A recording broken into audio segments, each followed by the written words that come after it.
Hi guys, நம்ம வந்து பார்த்தீங்கன்னா நம்ம ப்ரோவோட கோயிலுக்கு போயிட்டு முடிச்சுட்டு அடுத்து வந்து பார்த்தீங்கன்னா நம்மூர் கோயிலுக்கு போகிறோம். கும்பிட்டோம். ஸோ இப்போ வந்து நம்ம ஏடிஎஃபோட அவங்க ஊருக்கு போகிறோம். ஸோ போகிற வழியில வியூ பார்த்தீங்கன்னா வேற லெவலில் இருந்துச்சு. அப்படியே பக்கத்தில் இருக்கிற காத்தாடி, அப்படியே அந்த காத்தாடி சுற்றுறது காதுல முய் முய் முய் அப்படிங்குது. இப்போ உங்களுக்கு காமிக்கிறேன்.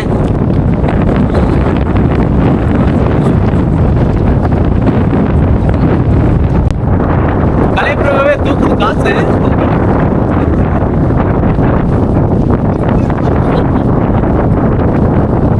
வியூ வந்து பார்த்தீங்கன்னா பயமா இருக்கு. எந்த வரைக்கும் விவசாயம் இது வந்து பார்த்தீங்கன்னா செம்மண்.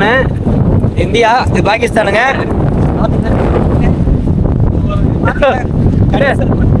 லேண்ட் கரை மாதிரி பெரிய கரிசல் மண் இது. ஆக்சுவலி அது பக்கத்துலேயே அடிக்கிறாங்க. முக்கியமான ஒரு இடத்துக்கு போறோம். அது உங்களுக்கு சர்ப்ரைஸே வச்சிருக்கோம். எங்கான்ட்டு போவோம் பாருங்க. ஓகே, பாய் பாய் பாய்.